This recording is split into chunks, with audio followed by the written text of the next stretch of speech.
السلام علیکم ورحمۃ اللہ وبرکاتہ۔ ان الحمد للہ والصلاة والسلام علی رسول اللہ وآلہ وصحبہ ومن والاه۔ قال نبینا المصطفى صلوات اللہ وسلامہ علیہ ان اخوف ما اخاف علیکم الشرک الاصغر۔ برادران اسلام اور اسلامی خواتین، شرک اکبر جو انسان کو جہنم تک پہنچا دیتا ہے، اس کی خطرناکی اور اس کی تباہی کا علم ہمیں اور آپ کو بخوبی ہے۔ علماء تقاریر میں اور اپنے نگارشات میں، واعظین اپنے واعظوں میں، ہر گھر کا گارجین، والد باپ اپنے بچوں کو نصیحت میں اس کا تذکرہ کرتا رہتا ہے۔ لیکن وہ شرک جس کو شرک اصغر کہا گیا ہے، چھوٹا شرک، جو عام طور پر اعمال میں پایا جاتا ہے اور بندے اس سے آگاہ نہیں ہو پاتے کیونکہ جانکاری نہیں ہے، جس کی وجہ سے اسے بچ بھی نہیں پاتے۔ نبی کریم صلی اللہ علیہ وسلم نے فرمایا ہے ان اخوف ما اخاف علیکم الشرک الاصغر۔ سب سے زیادہ مجھے آپ لوگوں کے سلسلے میں جس چیز کا خدشہ ہے، ڈر ہے، وہ ہے چھوٹا شرک۔ جب نبی کریم صلی اللہ علیہ وسلم نے یہ بات کہی کہ سب سے زیادہ خوف آپ لوگوں کے سلسلے میں مجھے ہے، کیا؟ شرک اصغر کے بارے میں۔ فسئل، نبی کریم صلی اللہ علیہ وسلم سے سوال کیا گیا اس بابت کہ شرک اصغر کیا ہے؟ آپ صلی اللہ علیہ وسلم نے فرمایا الریا، ریاکاری یہ شرک اصغر ہے۔ کیونکہ بندہ ریاکاری جب کرتا ہے تو نیک اعمال جو اللہ تعالیٰ کو دکھانے کے لیے ہوتے ہیں، بندہ اس میں کسی اور کو بھی شریک کر لیتا ہے، یا کچھ اعمال ایسے ہیں جن کے کہنے اور جن کے کرنے سے بندہ شرک اصغر میں واقع ہو جاتا ہے۔ تو ریاکاری کو نبی کریم صلی اللہ علیہ وسلم نے شرک اصغر قرار دیا ہے، کیونکہ بندہ عمل کو کسی اور کے لیے اس میں کر گزرتا ہے، یا تو زبان کے ذریعے سے یا تو عمل کے ذریعے سے۔ اس حدیث کو جس کو میں نے پڑھی ہے، امام السنہ امام احمد بن حنبل رحمہ اللہ نے اپنی مسند کے اندر، اور علامہ طبرانی رحمہ اللہ نے معجم الکبیر کے اندر، اور دیگر محدثین نے اس کو ذکر کیا ہے۔ حدیث قوی ہے کہ شرک اصغر ایک ایسا عمل ہے جس سے ہمارے نبی صلی اللہ علیہ وسلم کو بڑا اندیشہ تھا کہ ایسا نہ ہو کہ ہماری امت اس میں واقع ہو جائے۔ اسی طریقے سے غیر اللہ کے لیے قسم کھانا، اللہ تعالیٰ کو چھوڑ کر، من کان حالفا فلیحلف باللہ، جو قسم کھانا چاہے اسے چاہیے کہ اللہ کی قسم کھائے۔ اپنی بات کی تاکید کے لیے، کسی مسئلے کو منانے کے لیے جب انسان حق بجانب ہو تو قسم کھا کر کے اپنی بات کو مضبوط کر سکتا ہے، سامنے والے کو اس پر اطمینان دلا سکتا ہے، اس کو اجازت ہے۔ لیکن اگر اللہ کے علاوہ کسی اور کیوں قسم کھائے تو شریعت میں اس کی اجازت نہیں ہے۔ نبی کریم صلی اللہ علیہ وسلم فرماتے ہیں من حلف بشیء دون اللہ فقد اشرک، جس نے اللہ کے علاوہ کسی چیز کی قسم کھائی اس نے شرک کیا، شرک کا ارتکاب کیا۔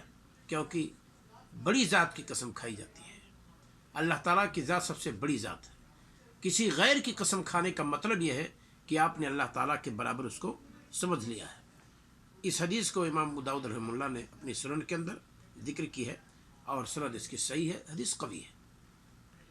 اسی طریقے سے ایک اور حدیث میں نبی کریم صلی اللہ علیہ وسلم فرماتے ہیں من حلف بغیر اللہ فقد کفر او اشرک، جس نے غیر اللہ کی قسم کھائی اس نے کفر کیا، یا کہ اس نے شرک کا ارتکاب کیا۔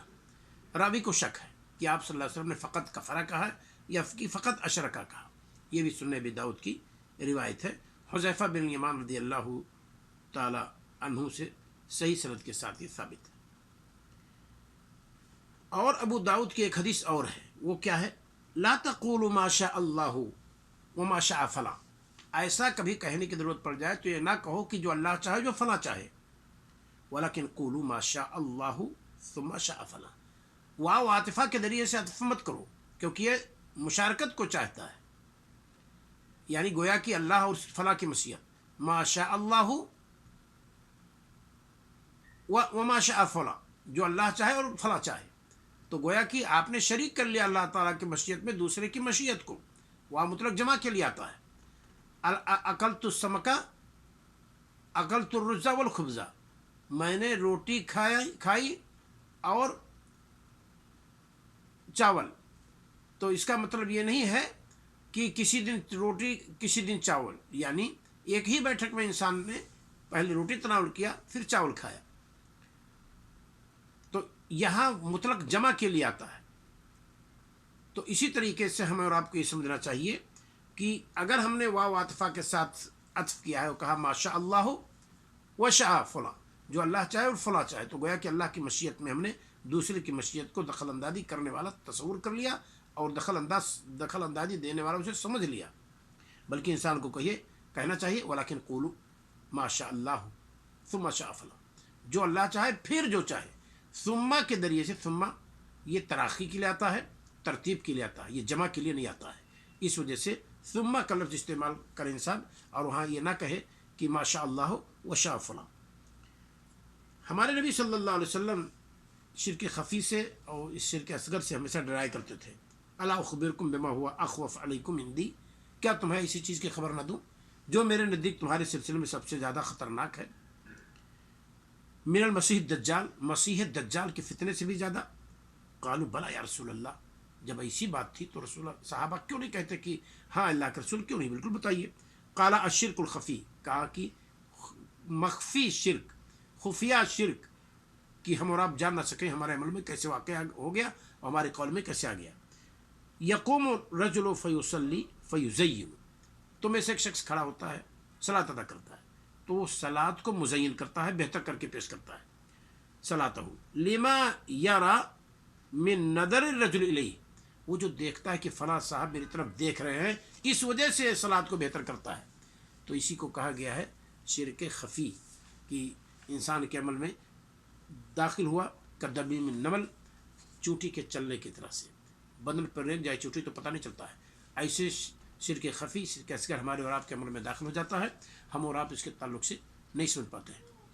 کیا بات واضح ہوئی کہ اگر کوئی شخص صلاۃ ادا کر رہا ہے، کوئی شخص زکوٰۃ دیتا ہے، کوئی شخص روزہ رکھتا ہے، کوئی حج یا عمرہ کے لیے جاتا ہے، اسے یہ پتہ چلا کہ فلاں لوگ، فلاں صاحب، فلاں گروپ کے لوگ ہمارے اس عمل کو بہت سراہتے ہیں، بہت بہتر سمجھتے ہیں. اب اس میں وہ بہتری کرنا شروع کر دے، اضافہ کرنا شروع کر دے اور کرنا شروع کر دے. اس کا مطلب یہ ہے کہ ریاکاری ہے آپ کے اندر. تو ہمیں اور آپ کو اس سے بچنا چاہیے. اس سے ہمارے نبی صلی اللہ علیہ وسلم نے پوری امت کو ڈرایا ہے اور اسے ڈرنے کو کہا ہے. اس کو شرک خفی کہتے ہیں اور شرک اصغر کہتے ہیں. اللہ رب العالمین ہمیں اور آپ کو ہر قسم کے شرک سے بچائے، مولا شرک اکبر سے بھی بچائے اور شرک اصغر سے بھی بچائے.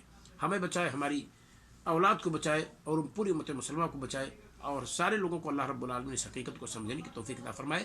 السلام علیکم ورحمۃ اللہ وبرکاتہ.